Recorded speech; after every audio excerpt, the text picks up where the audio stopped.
नमस्कार, news 18 JKLH का digital platform देख रहे हैं आप। मैं हूं आपके साथ प्रिया शर्मा। पश्चिम बंगाल में जैसे जैसे मतदान की तारीखें नजदीक आ रही हैं, राज्य के प्रवासी वोटर राजनीति में के केंद्र में आ गए हैं। पश्चिम बंगाल में 2 चरणों में 23 और 29 अप्रैल को वोट डाले जाएंगे। राज्य सरकार के आंकड़ों के अनुसार बंगाल के लगभग 22.40 लाख लोग, यानी कि 22 लाख से ज्यादा लोग दूसरे राज्यों में काम कर रहे हैं। 2026 के इस चुनाव में ये प्रवासी केवल श्रमिक नहीं बल्कि एक ऐसा वोटिंग ब्लॉक है जो कई सीटों पर हार जीत का अंतर तय करेंगे।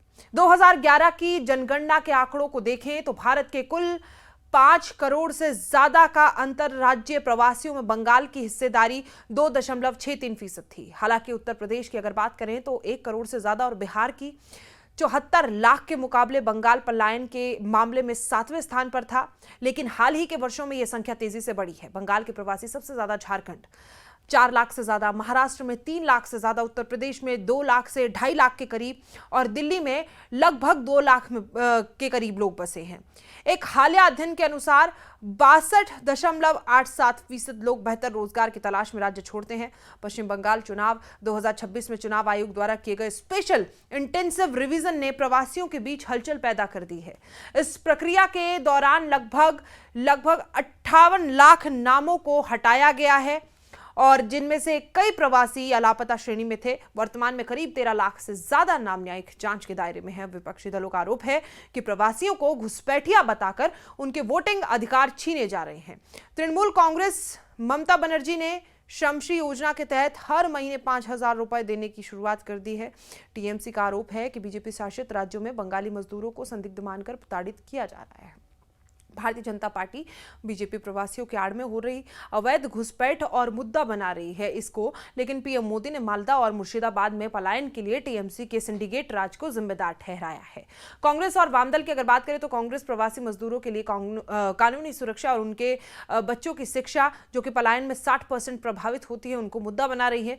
वहीं मुंबई या दिल्ली में काम करने वाला मजदूर केवल वोट देने के लिए 4,000 से 5,000 खर्च कर घर नहीं आ पाता। यही कारण है कि रिमोट वोटिंग या प्रवासियों के लिए विशेष व्यवस्था की मांग इस चुनाव में जोर पकड़ रही है। ऐसे में पश्चिम बंगाल विधानसभा चुनाव 2026 की रणभेरी बजते ही राज्य के उन लाखों चेहरों पर सियासत गरमा गई है जो रोजी रोटी के लिए अपने घर से दूर राज्यों में पसीना बहा रहे हैं। बंगाल के लाखों प्रवासी मजदूर इस बार चुनाव का रुख मोड़ने की ताकत रखते हैं। यही कारण है कि तृणमूल कांग्रेस, बीजेपी और कांग्रेस वामदल गठबंधन में इन साइलेंट वोटर्स को साधने के लिए अपने पिटारे खोल दिए। भारतीय जनता पार्टी ने प्रवासियों के मुद्दे को अस्मिता और सुरक्षा से जोड़ा है।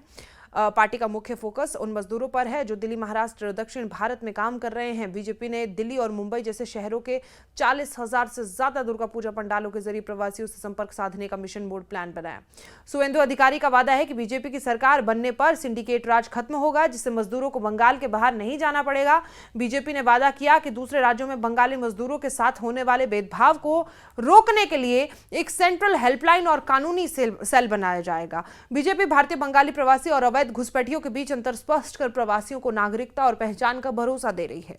वहीं टीएमसी इस बार बंगाल चुनाव में इन प्रवासियों को अपने पाले में न करने के लिए बड़ा दांव चला। उन्होंने मुख्यमंत्री बनर्जी ने प्रवासियों के लिए अब तक की सबसे बड़ी घोषणा श्रमश्री योजना के रूप में की है। टीएमसी के 2026 के घोषणा पत्र में इसे प्रमुखता दी गई है।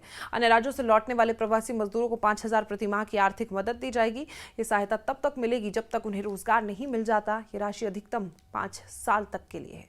लौटाने पर यात्रा खर्च के लिए 5,000 का एक मुश्त अनुदान भी मिलेगा। प्रवासियों को खाद्य साथी कार्ड के जरिए मुफ्त राशन, स्वास्थ्य साथी के तहत 5 लाख का बीमा और बच्चों को सरकारी स्कूलों में तत्काल दाखिला देने का वादा किया गया।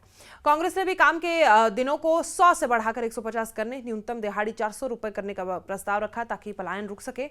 और इसके साथ ही प्रवासियों के लिए इंटरस्टेट माइग्रेंट वर्कमैन एक्ट को सख्ती से लागू करने का वादा किया गया। कांग्रेस ने प्रवासियों के बच्चों के लिए विशेष ब्रिज स्कूल खोलने का ऐलान किया ताकि माता पिता के पलायन से उनकी पढ़ाई प्रभावित ना हो।